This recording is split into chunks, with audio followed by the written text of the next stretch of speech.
los números ya no me estaban dando, ya me estaba gastando todos mis ahorros, había pedido también plata a familiares, o sea, ya estaba como agotando todos mis recursos, toda mi red. Y cuando nos quedaban como 3 meses de caja, justo ahí llega el primer cliente, que fue Cencosud, y con eso además se activó un fondo Corfo.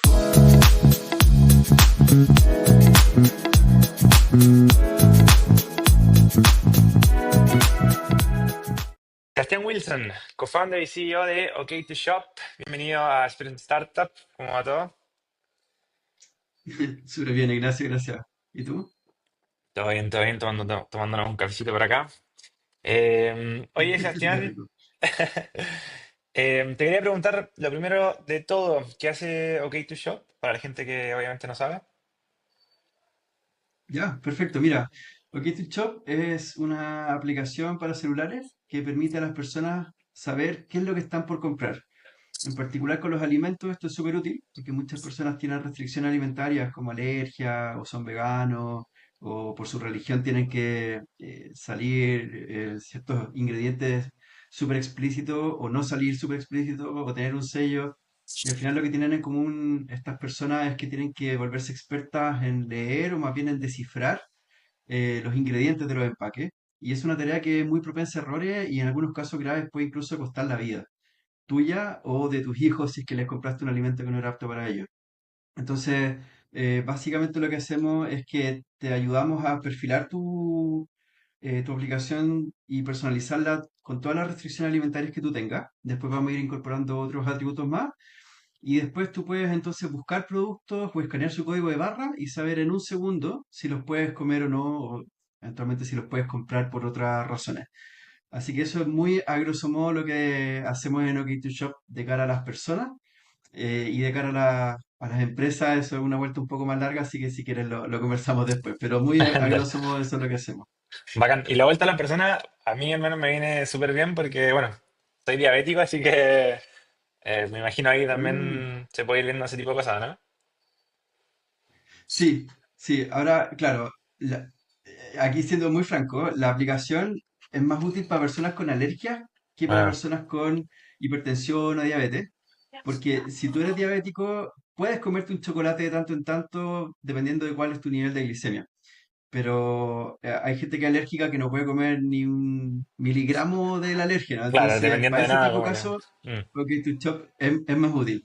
Pero igual la gracia de OK2Shop es que tú como diabético vas a poder ver las tablas nutricionales, puedes agrandar la letra, incluso puedes escuchar lo que se está mostrando en la pantalla si es que estás con algún tipo de discapacidad visual o si es que estás en un entorno en que por algún motivo no puedes leer bien. Y también puedes ver dónde encontrar los productos y su precio de venta. Entonces, incluso si no tienes ninguna restricción alimentaria, OK2Shop también te puede servir. Qué bacán, bacán. Oye, bueno, te contaba que un poquito la inspiración de este capítulo vino de una publicación que te hicieron en el Diario Financiero, que me gustó mucho tu historia, así que nada, te quería invitar a profundizar esa historia y preguntarte algunas cosas que a mí no me quedaron tan claras y que obviamente siendo tan curioso como soy, quería averiguar un poquito más. Y la primera de ellas es que, bueno, mencionaban en esta publicación que tuviste algunos emprendimientos anteriores. Y uno de estos era una red social. Entonces te quería preguntar qué era, porque ahí no, como que no se explica tanto. Y me pareció interesante, así que si nos puedes explicar un poquito más. Bueno, Sí, dale. Mira, este fue súper loco porque yo antes trabajaba en Walmart y renuncié a Walmart para dedicarme a emprender, a hacer esta red social. Y uno de mis socios era Daniel Dacaret, que bueno, todo el mundo lo conoce por Emprende tu Mente, por Vendomática. Eh, y bueno, habían otros super cracks también en el equipo, en verdad, como que todo parecía que íbamos a romperla. Y esta red social resolvía algo que yo creo que todavía se necesita resolver, pero bueno, que es ayudar a las personas a encontrar profesionales o técnicos de confianza. Porque cuando uno tiene algún problema en la casa, no sé, de gafitería o andas buscando quizás algún jardinero, un abogado, cualquier cosa que tú sientas que las recomendaciones de tus amigos o tus familiares pueden ser importantes, lo típico que uno hace es preguntar en WhatsApp o en Facebook, qué sé yo. Entonces, la gracia de esta red social era que tú definías cuál era tu grupo de amigos y todos ellos publicaban sus datos de confianza.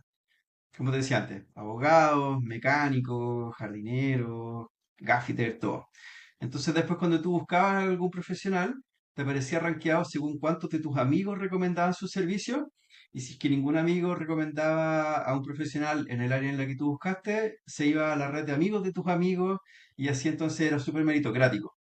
Y la verdad que yo creo que la idea es buena. De hecho, he visto como dos o tres startups que intentaron hacer lo mismo después, Sí, pero es muy difícil de monetizar, porque el gaffiter no te va a pagar por aparecer ahí ni por destacarse, porque no se podía destacar. La idea era justamente que fuera siempre por el nivel de recomendaciones que tan arriba aparecía ahí.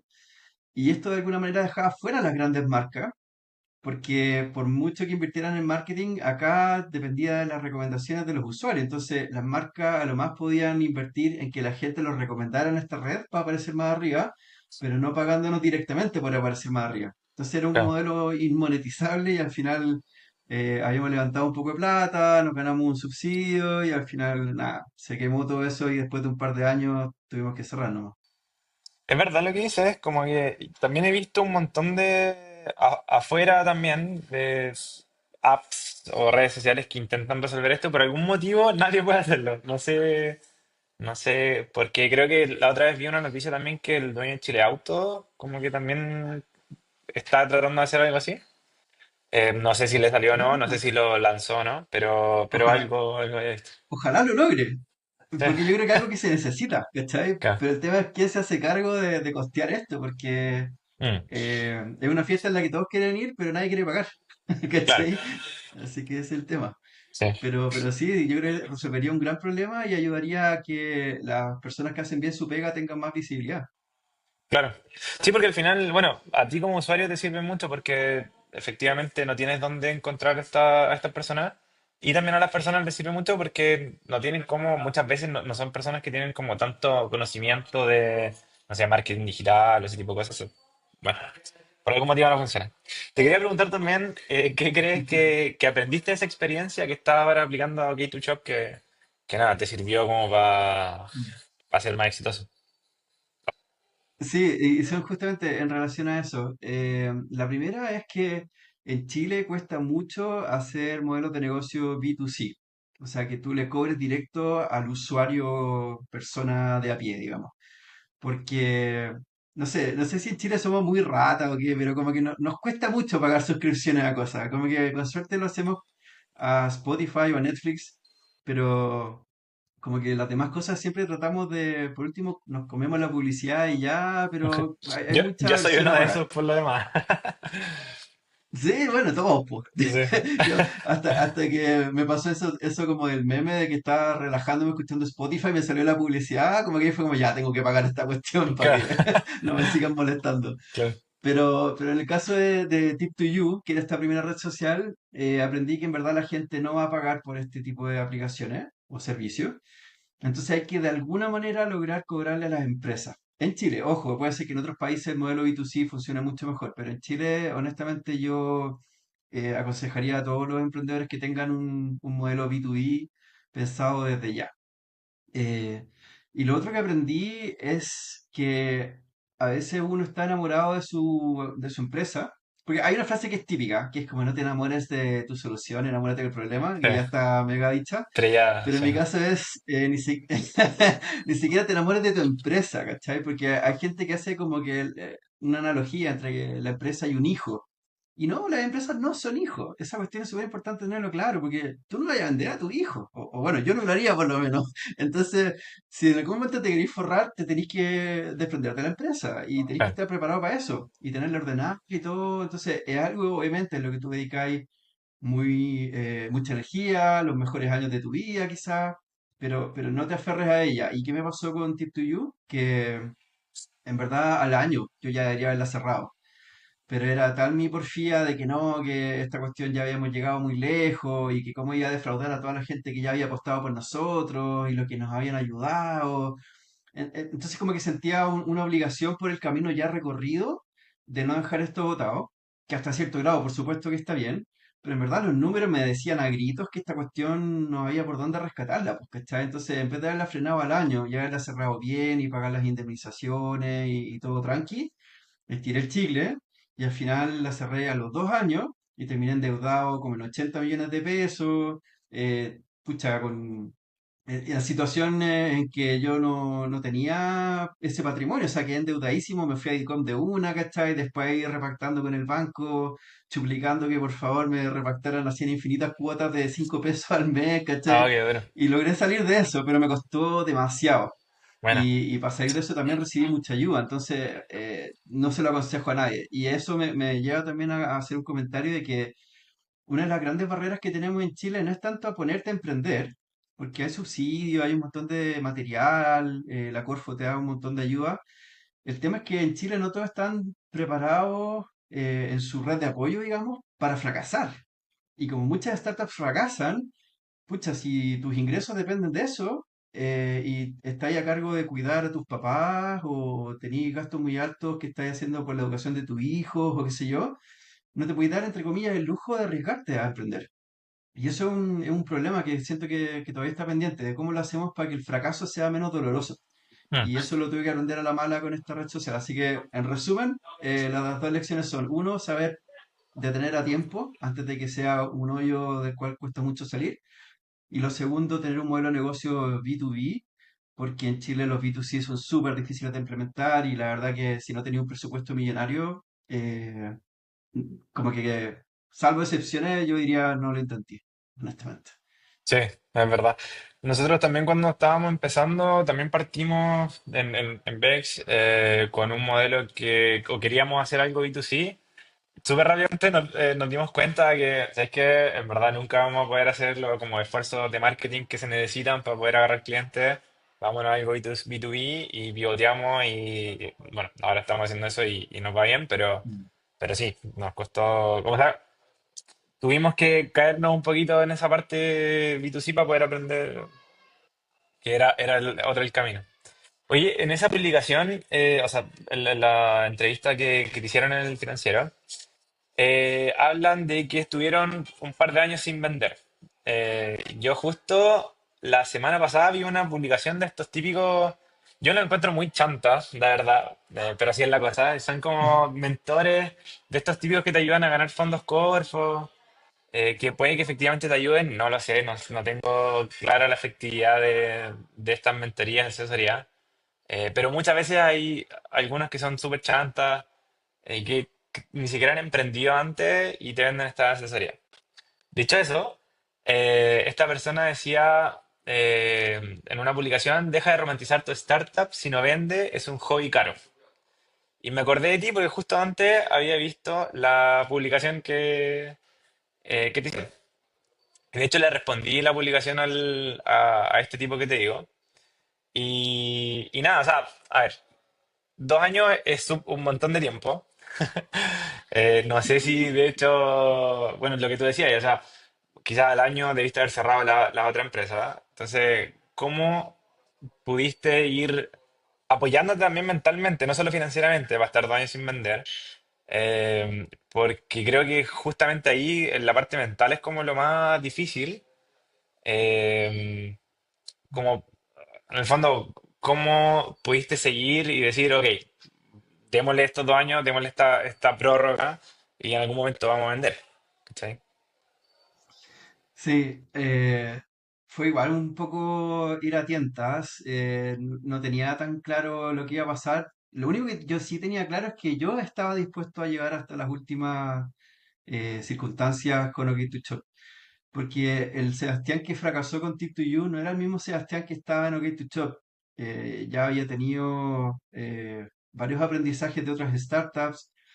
Yo después de Tip2You trabajé en tres startups, dos mías, una que fui como cofundador, y, y una de esas startups hizo un exit. Entonces yo tenía un patrimonio que podía arriesgar todavía.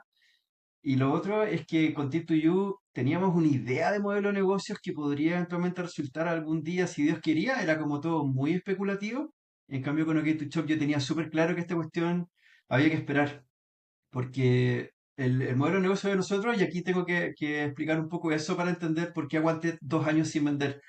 El modelo de negocio de nosotros nació porque cuando quisimos hacer OK to Shop dijimos, ok, ¿qué necesitamos? Necesitamos una base de datos de alimentos con la lista completa de ingredientes, tablas nutricionales, los sellos, todo para poder decirle a la persona si ese alimento va a ser apto o no en función de su perfil personalizado. Y nos dimos cuenta que a todas partes donde íbamos a preguntar si tenían esta base de datos, nos decían, no, yo no tengo esa información, ojalá la tuviera. Fuimos al Ministerio de Salud, al Ministerio de Economía, a la Cámara de Comercio, a los mismos supermercados, y todos nos decían, no tengo esa información, ojalá la tuviera.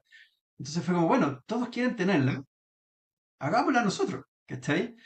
Pero el lanzamiento de K2Shop fue en septiembre del 2019 y en octubre del 2019 fue el estallido social, que se vandalizaron un montón de supermercados, se empezó como a impulsar la venta online eh, y eso parecía como una oportunidad de oro para que los supermercados, para poder diferenciarse, contrataran nuestro servicio y tuvieran información más completa que sus competidores. Pero ¿qué pasó? Que tenían problemas mucho más básicos que resolver. Por ejemplo, que los productos no se estaban agregando al carrito de compra o que les cobraban 2 veces a los clientes. Entonces me decían como, oye, lo que tú me estás hablando casi que es ciencia espacial para nosotros, déjalo resolver lo higiénico y después te contratamos. Entonces yo sentía que era una cuestión de tiempo. Ya, pues después del estallido social, en diciembre los supermercados no hacen ningún tipo de implementación tecnológica. El retail es súper cuidadoso de en diciembre no mandarse ninguna embarrada porque es el mes donde venden casi un tercio de lo que venden en todo el año. Entonces no se implementa nada. Después de enero y febrero, todos los ejecutivos tomar decisiones hacían de vacaciones y después en marzo empieza la pandemia. Entonces yo sabía que mi timing estaba siendo horrible, Claro. pero que el negocio podía eventualmente llegar a despegar. Pero aún así, me pasó que los números ya no me estaban dando, ya me estaba gastando todos mis ahorros, había pedido también plata a familiares, o sea, ya estaba como agotando todos mis recursos, toda mi red. Y cuando nos quedaban como 3 meses de caja, justo ahí llega el primer cliente, que fue Cencosud, y con eso además se activó un fondo Corfo, que el único requisito que tenía era que tuviéramos un cliente. Imagínate, o sea, estuve 2 años esperando a tener, aunque sea un cliente para poder activar el fondo Corfo, ni siquiera eso lo tenía. Pero con la llegada de Jumbo como que se activó todo y eso me permitió echar a andar la máquina. Pero sí tenía súper claro dos cosas. Uno, que este modelo de negocio iba a hacer sentido, que había que aguantarse. Y dos, que a mí me hacía mucho sentido esto para mí. Creative Shop obviamente tiene una necesidad de capital para poder ser sustentable y sostenible, pero al principio yo incluso pensé que esto fuera una fundación, porque sé que la gente con necesidades alimentarias pierde mucho tiempo, gasta mucha plata en poder alimentarse bien, entonces yo como que lo tomé como una cruzada personal y por lo tanto pasar 2 años sin vender, para mí no era visto como un hobby caro, para mí era visto como este es el precio a pagar por una startup con un propósito social. ¿Cachai? Entonces, no era un hobby. Para mí esto era no sé, puede ser medio cursi quizás, pero era como un legado, algo que yo sentía que el mundo necesitaba y que yo quería contribuir a intentarlo por lo menos. Claro, al final estabais teniendo o apuntaba a tener un impacto social mucho más allá de ganar plata. Entonces, claro, tenía un propósito mucho más claro. Y eso también he visto que en startups, bueno, escuchando podcasts o leyendo de casos de éxito, son cosas que te aportan al momento de tener éxito como founder, como tener un propósito más claro. Eh, que es un poco obvio, pero nada, como que no es tan trivial tampoco. Porque creo que no es tan trivial porque no es tan fácil encontrar ese propósito. ¿Cachai? Como que no es tan directo. Así es. Mm.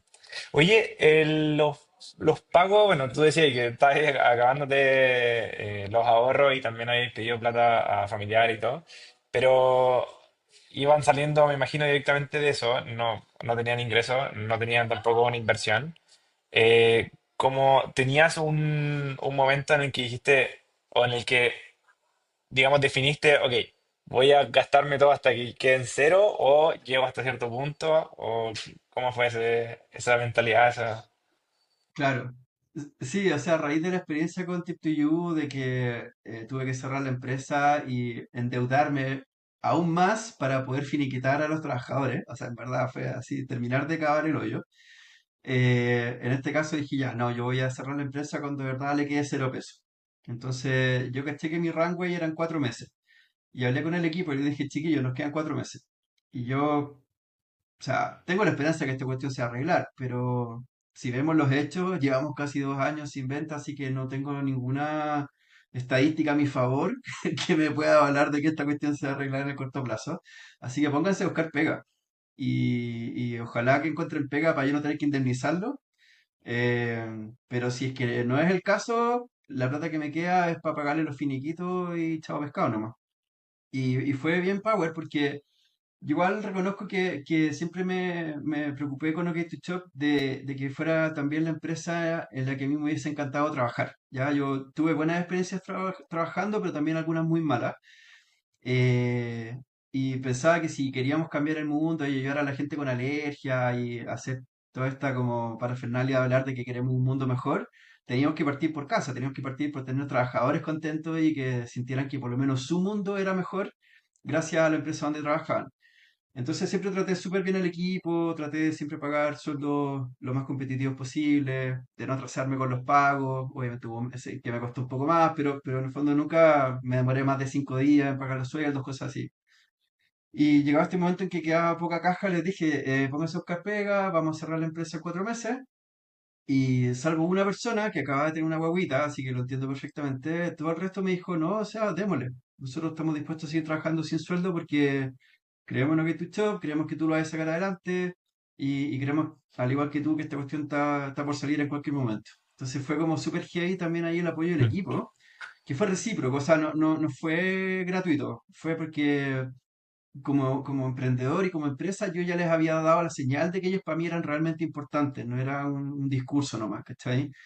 Pero con ese espaldarazo, bueno, yo me acuerdo que me puse a llorar de emoción, así como, ¿quién te dice eso? Pues, ¿cachai? Yo te trabajo gratis, eso para mí y que te eligiera todo un equipo, o sea, fue de Mm. verdad mucho Luis. Yo como que te juro que así me emocioné demasiado y quizás eso me hizo como ese boost de energía, quizás me hizo ponerle más bueno y al poco rato, como te comenté, llegó Cencosud y ahí se empezó a regar el pastel, pero eso además nos sirvió mucho a nivel cultural, de validar que somos un equipo que está alineado con el propósito de K2Shop y no solamente yo, y que contraté gente que vive para llegar a fin de mes con su sueldo. O Mm. sea, claramente el equipo vibra en eso mismo.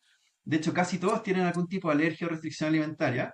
Nuestra community manager tiene alergia alimentaria múltiple, o sea, es como que perfecta para el cargo, ¿cachai? Claro. Pero Así que estamos bien alineados con eso. va de vuelta a eso que hablábamos. O sea, la empresa tiene un propósito, tiene un impacto social más allá de ganar plata y también se ve reflejado en la cultura que tienen en, en la Mm. empresa. Así que bacán, muy bacán esa parte.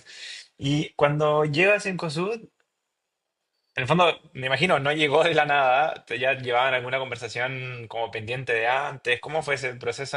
¿O hubo un punto de inflexión en el que dijeron, ok, vamos? ¿Cómo fue esa parte? Sí, mira, pasaron dos cosas. Uno que sí, llevábamos mucho tiempo insistiendo, así que probablemente no se habían olvidado de nosotros en ningún momento. Y lo segundo, que creo que fue importante, y esto me gusta comentarlo porque es como una cuestión que rompe un poco la cabeza. Y cuando yo me presentaba en los supermercados, yo les decía, mira, tengo una aplicación con la base de datos de alimentos más grande de Chile. Nosotros tenemos más de 13.000 alimentos analizados de si son aptos para veganos, vegetarianos, celíacos, etcétera. Entonces, con esta información tú puedes mejorar la experiencia de compra de estas personas con restricciones alimentarias que ya son más de un tercio de la población. Y ese discurso como que no los calentaba mucho. Y el momento en que Cencosud me contrata, yo le pregunto como, pucha, qué bacán, ¿qué fue lo que te llevó justamente a contratarme ahora y no antes? ¿Fue porque ahora realmente vieron la posibilidad de ayudar a sus consumidores? Y la respuesta de ellos fue como, no, no, como que no es que eso no les importe, pero ese no fue el principal motivo, sino que nos estábamos llenando de tantas preguntas de personas consultando el servicio de atención a clientes de si los tallarines tenían o no huevos, si el arroz tenía o no gluten, que al final nos salía mucho más caro aumentar la dotación del servicio de atención al cliente que contratar su servicio para que la gente pueda en la ficha del producto enterarse al tiro si ese producto iba a ser apto o no y así ahorrarnos no solamente el tiempo, sino que también el costo de tener este equipo más grande. Y eso me hizo ver de que había una propuesta de valor oculta en OK2Shop que yo nunca la había dicho, que era que no solamente te ayuda a vender más, sino que también te ayuda a ahorrarte gastos. Porque claro, una persona que compra informada va a ser menos consulta, va a devolver menos productos, que es un dolor gigante para el retail, vaya a evitar que se fugue y se vaya a otro retailer a ver la lista de ingredientes. Entonces, tiene muchos beneficios más allá de mejorar la experiencia de compra en ese puro retail. Y eso gatilló que los demás supermercados, cuando ya vieron que Cencosud lo tenía implementado en su e-commerce, dijeran, ah, chuta. Ahora como que vemos tangible de que este shop de verdad era una mejora sustancial, y al poco tiempo no empezaron a contratar los demás. Fue como una especie de efecto dominó o castillo naipe, ¿cachai? Que el primer cliente, y bueno, y además Cencosud es tremendo cliente, no solamente por el tamaño de empresa, sino porque la propuesta de valor de ellos es muy orientada a la calidad del servicio. Entonces, si Cencosud lo tenía, pucha, es que esta empresa era confiable, po, esta startup, porque Claro, qué bacán. Y bueno, también ahí cambió un poquito como la propuesta de valor de usted de algo un poco más social a quizás algo un poco más que súper duro, de te vaya a ahorrar costos y también me imagino que eso le abrió un poco los ojos a empresas que quizás estaban no tan decididas a contratarlos, po. Así que, bacán. En- dale, dale. exacto. Ah, Ya no, no, es que era agregar que efectivamente le abrió los ojos a las otras empresas, nos validó mucho como startup. El endorsement de tener un cliente así de grande, obviamente, es tremendo. eh, y nos permitió empezar a probar algunas cosas, dado que ahora ya teníamos ingresos frescos, pues, ¿cachai? Porque antes era claro, solamente quemar plata, ahora ya podíamos contar con ingresos frescos, y ahí sí ya podíamos empezar a soñar con hablar con inversionistas o algo, pero preferimos mantenerlo bootstrapped hasta que no tuviéramos números muy buenos para que si llega un inversionista podamos negociar bien esa inversión. Así que todavía no bueno, tenemos inversionistas. buenísimo.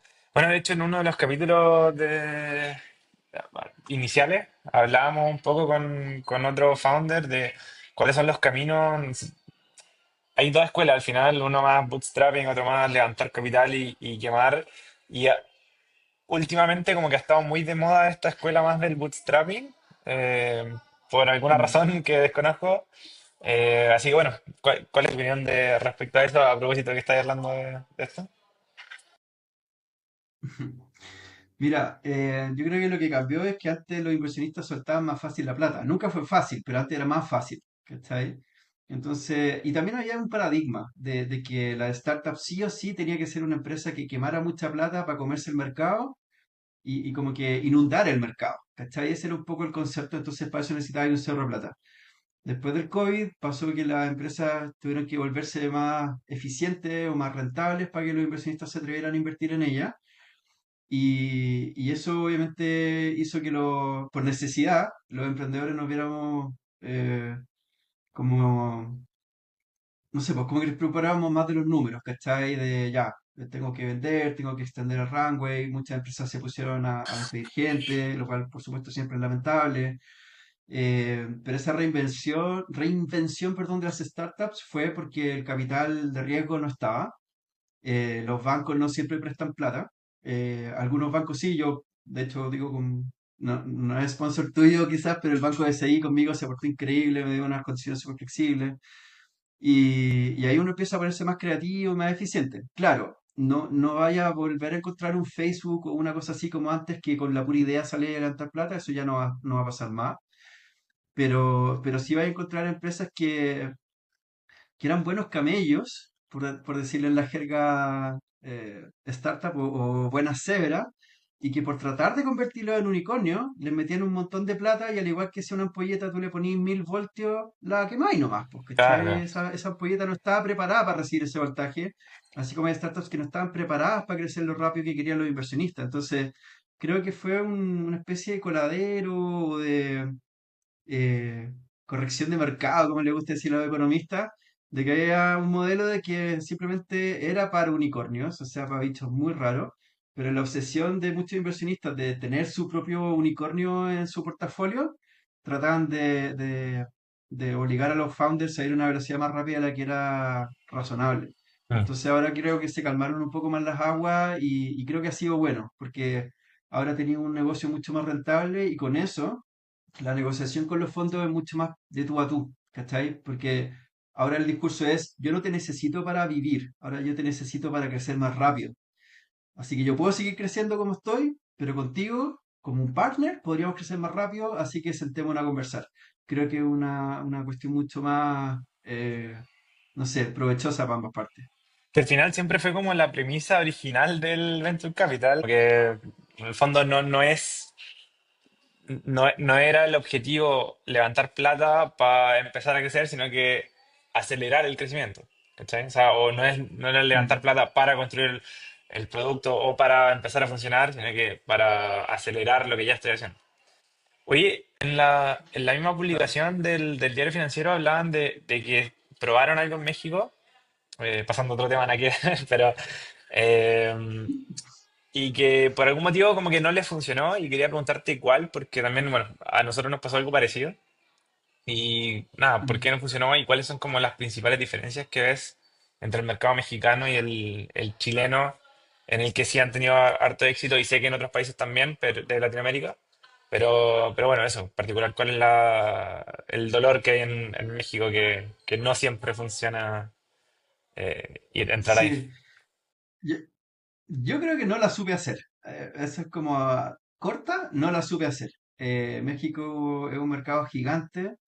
Yo no entendí que lo que se hacía en Ciudad de México no era necesariamente lo mismo que se hacía, por ejemplo, en Monterrey. Hay culturas de negocio muy distintas en México. Y si tú llegáis así como la Carmela a vender flores a la capital y juráis que porque estáis apoyado por la Corfo o por ProChile vaya a romperle en México, estáis súper equivocados. O sea, en realidad México es un mercado que requiere mucho tiempo, que requiere muchas más redes que en Chile. En Chile uno cree que las cosas funcionan por pituto, en México es 10 veces más, o por lo menos en Ciudad de México. Ojo, no conocí la realidad de Monterrey, pero en Ciudad de México es muy relacional y la gente no hace negocios con cualquiera. Y los entiendo porque ellos, pucha, están en una cultura de mucha más desconfianza, porque los estafan más, porque hay más violencia, entonces son desconfiados y tienen que hacerse primero amigos tuyos y saber que alguien va a responder por ti si es que tú te los cagáis. Entonces, todas las negociaciones, sobre todo las iniciales, son súper lentas. Y cuando ya agarraron esa confianza y dicen, ya, ok, este gallo va a responder si es que me cumple, o sea, si es que me da su palabra, o este gallo, por último, tengo con quién pelarlo y decir, oye, este gallo no cumple, hasta que no lográis ese nivel, ellos no van a querer conversar contigo. Otra cosa que me pasó, y esto sí no me gustó de hacer negocio en Ciudad de México, es que la gente te cancelaba las reuniones a último minuto. Eso lo encontré súper charcha. Yo llegué con algunas reuniones preparadas desde Santiago, con meses de anticipación, que me juraban de guata, sí, sí, sí, nos juntamos, y al día anterior, o al máximo 2 días antes, me decían, me enfermé la guata. Esa era Oh, la clásica, ¿no? Me indigesté, no sé, ¿cachai? Entonces, no le saqué tanto provecho al viaje por estas reuniones canceladas. Entonces, son malos para decirte que no, pues, ¿cachai? Todo es sí, sí, sí, y de repente una excusa, pero son malos para decirte no, esto no me sirve. Y en Chile, bueno, justo un primo que vivía en México se vino a vivir a Chile y a su señora, que es mexicana, le llamó la atención lo pesado que somos los chilenos, que ella fue a una tienda y preguntó, hola, ¿tienen este, no sé qué era, un vestido, no sé qué? No, esa fue toda la respuesta del vendedor. Y ese fue como, chuta, ¿qué te hice? Así como que te ofendí o qué.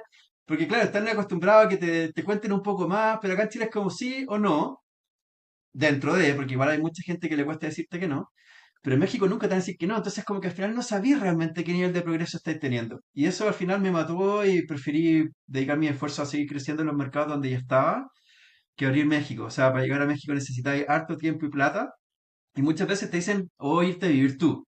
Pero como yo no tengo ganas de irme a vivir a México, ya, eh, filo, ya no es está. mi momento nomás, pero es un mercado increíble, o sea, me Mm, encantaría estar ahí algún día, obvio. bueno. Oye, para ir cerrando, justo, bueno, uno de los últimos libros que leí es The Deep de Seth Godin, no sé si lo cachai, que habla como hay un concepto en inglés que no es el gran concepto, pero es cuando, bueno, quit, que no sé cuál es la traducción literal, me cargan los conceptos en inglés, pero no sé cuál es la traducción literal, porque no es como rendirse, no es como dejar de hacer algo, no lo sé. Pero él habla de algunas razones de cuándo dejar de hacer algo. Y, por ejemplo, una de las razones es que cuando la recompensa, sea monetaria o sea psicológica, deja de ser más grande que el esfuerzo que estáis destinándole a esa actividad, ¿vale? Otra de las razones es que, bueno, cuando dejas de creer en la visión de lo que estás haciendo y así sucesivamente. Entonces, esta es una pregunta un poco más quizás profunda, pero te quería preguntar qué le recomendarías a algún emprendedor o emprendedora que está pasando por algo quizás por lo que pasaste por estos 2 años, que está ahí, de cuándo decir quizás basta o cuándo seguir haciendo lo que estás haciendo. Eso, ¿cuál es tu opinión respecto a eso? ¿Qué recomendarías? Mm. Uy, qué difícil, porque no me gusta dar consejos muy generales, porque obviamente cada caso es súper específico, así que a quien sea que esté escuchando esto, tómelo con todas las precauciones posibles. Yo creo que antes de tener claro qué es lo que querías hacer con tu startup, yo creo que hay que tener claro qué querías hacer con tu vida. Y yo sé que eso suena a un problema aún mayor, y lo es, pero cuando tú tenés más o menos claro qué querías hacer en la vida, las decisiones se te vuelven un poquito más fáciles de tomar porque ya cachai las cosas que simplemente no vas a hacer. El tener claro lo que no vas a hacer simplifica mucho o te acota mucho lo que sí puedes llegar a hacer. Entonces, yo a esas personas les diría, si por algún motivo tú sientes que, no sé, no quieres hacer cualquier cosa con tal de ganar plata, o si no quieres trabajar para una empresa tradicional si no compartes sus valores o qué sé yo, tener eso en la balanza y ver que quizás lo que hay que hacer es seguir empujando un poco más, o quizás como dices tú, ya no vale la pena hacer el esfuerzo por esto, quizás cambiar de idea. Pero, y acá hay algo súper importante, uno no está solo, po. Uno tiene una red a la que impacta y una red que te apoya. Y el problema es que cuando tú no estáis bien, te guste o no te guste, va a impactar a esa red. Entonces, si por porfiar en mantener tu startup andando, estáis obligando a que tu familia, tus hijos, tu señora tengan un peor estatus, o que ya no puedan, no sé, disfrutar cosas que antes hacían juntos, o que ya no tenéis tiempo para ver a nadie, o qué sé yo, eso también tenéis que meterlo en la balanza porque, pucha, suena como consejo viejo, pero el tiempo es la única cuestión que no podéis recuperar. Entonces, pregúntate si de verdad pudierais elegir de nuevo, elegiríais hacer esto que estáis haciendo, sí o no. Eh, y muchas veces te das cuenta que la respuesta es no. Uno sigue como con la inercia nomás. Entonces, si no tenías un propósito que de verdad te está quemando por dentro, que tú decís, no, si de verdad esto se necesita, y no el ego de decir, pucha, todos se van a burlar de mí, o me van a apuntar con el dedo, o me van a decir, yo te dije que esto no iba a funcionar. Si de verdad no hay una pasión que te quema por dentro, mejor déjalo, porque es tan duro el camino de emprender que la única manera de sobrepasar los obstáculos es porque tenías ese convencimiento en tu foro interno que es como imposible de renunciar a él, ¿cachai? Esas cosas de las que tú decís como, pucha, si no hago esto me voy a arrepentir de no haberlo intentado, una cosa así. Pero si ya lo intentaste y no funcionó, está Sí, perfecto. O claro, sea, en ya no tenéis nada verdad, que ¿cuántas probarla. veces? Sí. Exacto, es como un experimento. Lo intenté, no funcionó y como lo di todo, sé que no funciona. Pero si lo hacía a media, vaya a llenarte de dudas de, ¿será porque no fui capaz? ¿Será porque me faltó conocimiento? ¿Será porque justo tuve un mal timing? ¿Será porque la ley no sé cuánto que apareció me fregó todo? Mejor darlo todo para darte cuenta si no funcionaba. Y si no funcionaba, bacán, dale con otra cosa, no pasa nada. Mm. Como que uno le da demasiada importancia al fracaso, ¿cachai? Y en verdad no es tan grave. O sea, mientras no se muera nadie, no pasa nada. Sí, bueno, y ahí va un poco lo que decía al principio de todo este trabajo que hay que hacer respecto al fracaso en Chile, que es súper tabú y muchas veces la gente no habla de eso. La otra vez estaba hablando con Tadashi Takaoka, que grabamos un capítulo y también hablábamos un poco de eso, de cómo hay un tabú respecto al fracaso y él habla un montón de Supermarket, que fue como el primer emprendimiento que hizo y fracasó y no pasa nada y aprendió. Entonces, bueno, falta hablar más de ese tipo de cosas, al menos en Chile, y que si en Estados Unidos, por ejemplo, se habla harto y se valora el fracaso, en Chile no pasa nada. Bueno, va en esa línea. Y por último, para ir cerrando, que ya pasamos de la hora, pero te quería preguntar si tienes alguna idea de negocio por ahí que no vayas a hacer, porque todavía estás enfocado en lo que es tu shop, pero nada, que encuentras que está chora para que alguien de la audiencia la tome y la haga. Uy, a ver. Mira, yo creo que hay un mercado medio desatendido de Airbnbs. Yo cuando he viajado a otros países y estoy en el Airbnb, me encantaría poder tener algún número o algo a quien llamar para pedirle que me mande una aspirina o que me mande una camisa nueva porque la que traje de Chile se me rompió, se me manchó con tinta.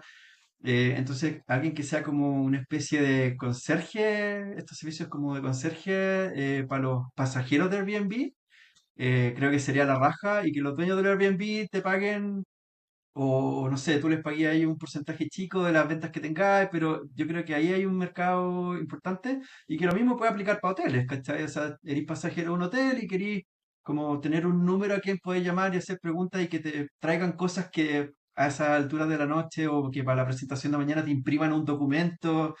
Eso yo lo encuentro que es una cuestión que puede tener potencial. Y otra, que se la he dicho a algunas personas, pero nadie me ha pescado, que yo creo que es buena, es hacer un chatbot que te pueda mandar ciertos mensajes de manera diaria o semanal. Por ejemplo, si tú tenés hijos, que todos los días te mande a las 7 de la mañana un WhatsApp con un chiste para niños o un cuentito para niños, cosa que tú cuando vayas en el auto a dejarlo al colegio, siempre tengáis algún tema de conversación, algo que te ayude a ser mejor papá o que te ayude a ser, ¿cachai? Mejor tío, quien sea, ¿cachai? Pero que te facilite eso, ¿cachai? Para fomentar las relaciones humanas y que sea como algo que tú te suscribís por Luca mensual y te llega este WhatsApp, ¿cachai? Con estas ideas diarias. Yo creo que es un negocio que Está bueno, está bueno. es, es chulo y no creo que sea difícil de implementar, para Claro, nada.